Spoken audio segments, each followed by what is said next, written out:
A man of gods, a story about Vettius Agorius Praetextatus. At the end of each epoch, there is turmoil and fear, but also there ariseth men and women that give a testimony to the past, as if intended by gods, to incorporate the reminding values and virtues of the past epoch, that is passing away into some new dark age, as if uttering, not all, alas, is lost. Praetextatus was such a liminal figure that incorporated the highly intellectual, personal, arithmetic, scholarly, army valor, reminding of the greatness of Rome before it fell to Christianity. Who was the leading light, intellectual glory of nobilitas, pagan aristocracy? We may know for certain that Praetextatus was senior to Symmachus, 340-402, and Virius Nicomachus Flavianus, 334-394. We may speculate he was born in Rome around 324 and lived up to 384, therefore he was 60 years at death. Another hypothesis suggests date of birth at 310 and 320. He was married to Fabia Aconia Paulina for 40 years, most likely his one, only, and first wife. Roman senators usually married at the age of 20 to 25 years. He belonged to the Vettii family, appearing on record from the end of 2nd century until the beginning of 4th century, probably originating from Africa proconsularis, but this is uncertain. His origins are noble, agori superbo qui creatus germine, from Pauline's funerary poem referring to Praetextatus. Most likely father was Vettius Cosinus Rufinus, as he had the same titles as Praetextatus. Held, that is corrector Tusci et Umbriae, proconsul Achaie, pontifex solis and augur, a son of the inherited his father's sacral offices. His wife, Fabia Aconia Paulina, of the Aconi family, the daughter of Acco Catulinus Philomatius, a city prefect in 324-344, consul of 349. Fabia married Praetextatus around 349, and they were married for 40 years, until Praetextatus' death. Their daughter Praetextata passed away with her husband early, giving the swine Jerome, called later Saint Jerome, a pretext to utter that it was a punishment from the Judeo-Christian god. They were a well-off family, having properties on the Esquiline and Aventine hills, once a plebeian district, later fashionable residential areas for pagan and Christian aristocrats, also estates in Baie and Etruria. Sometimes some speculate that some possessions in Crete, on the island of Crete, were theirs. We do not know whether Vettius was a very rich senator and owned latifundia, or small kingdoms with senatorial mansions, hippodromes, forests, shrines, fountains, and baths, like microscopic imperial cities. The latifundia were increasing in size throughout the whole imperial period of self-contained economic and social independent units. Only few senators resided in Rome at that time, and the meetings had to be fixed to only 50 senators by 356, and later they were allowed to reside wherever they pleased. Praetextatus was mentioned in John Ledes as taking part in foundation rites, polismos so-called, together with Sopatros the Teletes of Constantinople around 330, as a hierophantus in the ceremonies, suggesting January and the god Janus, traditional founding rites of the city, consisting of inauguratio, consecratio, and dedicatio. Constantine acted as a magistrate with imperium, Praetextatus as a pontifex, pontifex veste or pontifex maio, while Sopater was acting as an augur. The presence of Praetextatus as a pontifex at foundation rites was necessary. The ritual transportation of Palladium, the founding protective stone of consecrated image of god or a goddess, was also of importance. The rites were not manifestly pagan and still considered traditional ceremonies, thus were tolerated. Defining the word pagan, a derogatory term, at first used by Christians, the Christians used the term Gentiles or Gentiles towards non-Christians, ta ethne in Koine Greek. The word paganus, country dweller, and kof, peasant, was used for the first time in legislation in 370, but didn't become common until the 5th century. The nobilitas themselves, or pagans, called themselves nobles, just like Hellenes, civilized, as opposed to barbarous, uncivilized, to nobilitas. So to pagans, the Christians were uncouth barbarians, deprived of reason, mind, heroic virtues, a rabble of a mob of zealous destroyers, at least in the first centuries. In the East, pagans were simply adherents of old cults without the disregarding notion. In the West, it was a group outside of Christian society. Now, a digression that is worthwhile and highly informative. So, what is inauguratio, consecratio, dedicatio, in reference to Praetextatus standing at the gates of founding of Constantinople? It is a process of integration into divine domain by will of gods and goddesses or humans themselves. Consecrated items were taught either to be divine property or to stand in some relation to God or godhood, so to share his supernatural or else substance and energy. Consecration in ancient Greece and Rome. The Greek term corresponding to consecration meant, I make this holy. Human will and action achieved consecration through dedication, offering, and entrusting the object to a deity.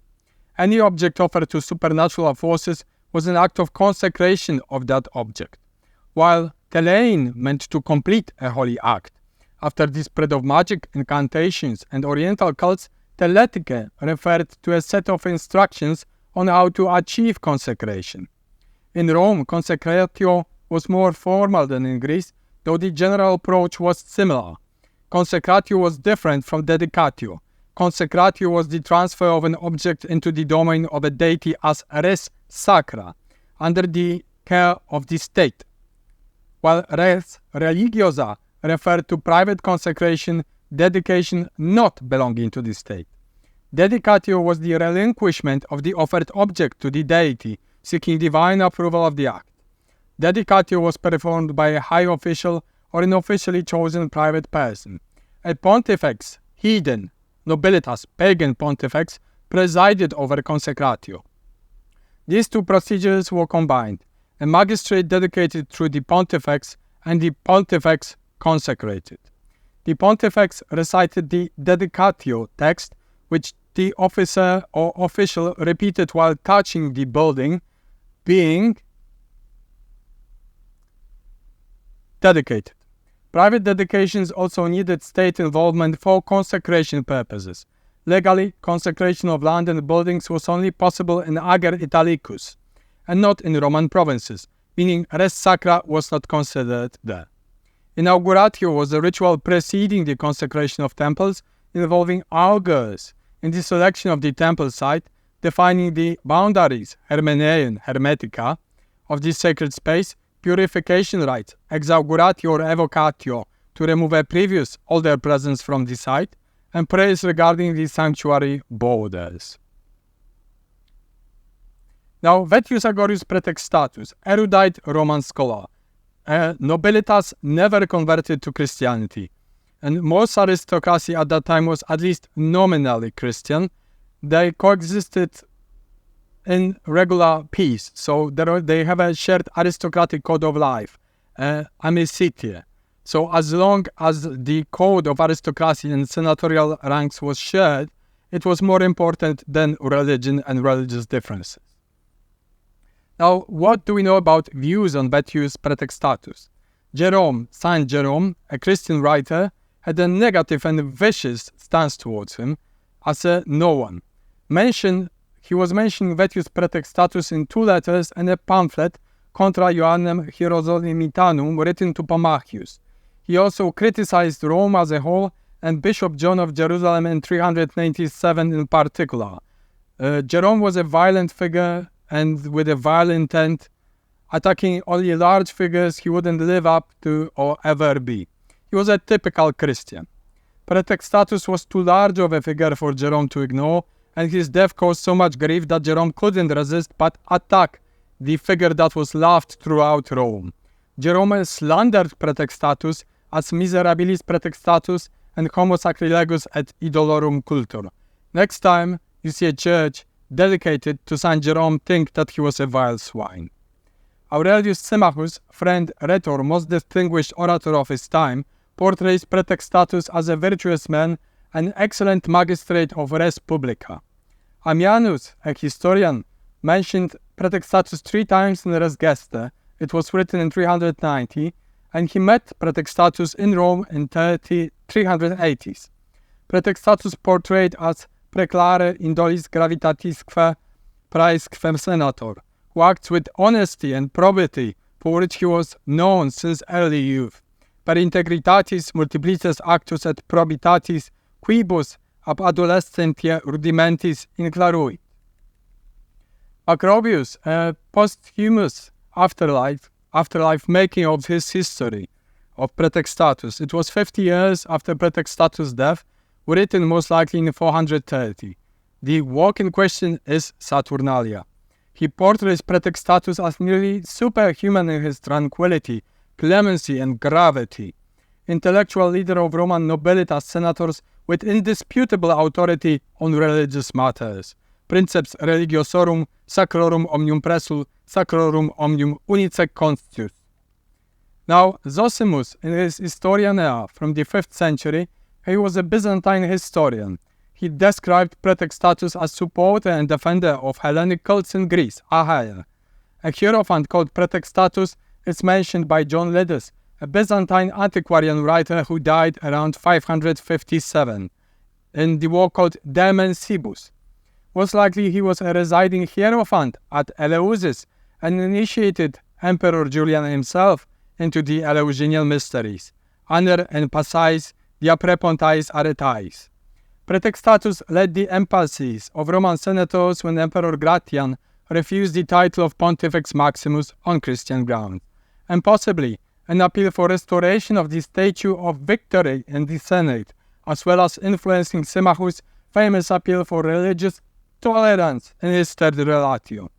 It is possible that he introduced Augustine, later called Saint, to Platonic books, and afterwards was attacked in Gentiles Antiquari in Dissertatio Maximini contra Ambrosium as a man of monstrous vanity because of his greatness and generosity towards this stupid, foolish Augustine. Now, Emperor Julian, in this sense, was endowed with anti-Christian zeal. How did it happen? It was taken from his fanatic raising as an arduous Christian up to the age of 12. He went under the guidance of nobilitas senators and turned the Christian acquired zeal against his Christian tormentors under the dictate and training of pagan senators and Theurgus Maximus. So we shouldn't call the dichotomy nobilitas Christian or pagan Christian, rather divide it into tolerant and intolerant groups in both groups. It was a wide no man's land between explicit pagans, nobilitas, or uncompromising Christians and fanatics. Often-wise, it mixed in between the groups. Now, the choice of religious adherents was a crucial component in filling high posts during the 4th century, despite network of aristocratic amicitia, the relationships between aristocracy. Loyal to the senatorial class and culture, loyalty oft came before religious adherence. As I mentioned, the codex was more important than religion. Fragments of Theodosian code addressed Praetextatus directly as Praefectus Urbi and Praefectus Praetorio. Emperor Valentinian addressed some letters to him when Bishop Damastius and Ursinus, one of them becoming Pope, were entangled in a quarrel. Himerius gave a laudation to him when he was selected Achaean consul by Emperor Julian, but it is lost by now.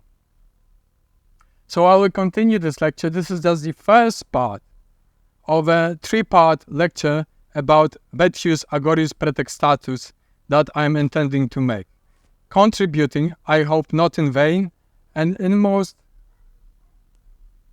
subtle and elegant fashion that I could conjure about such a great person. Thank you.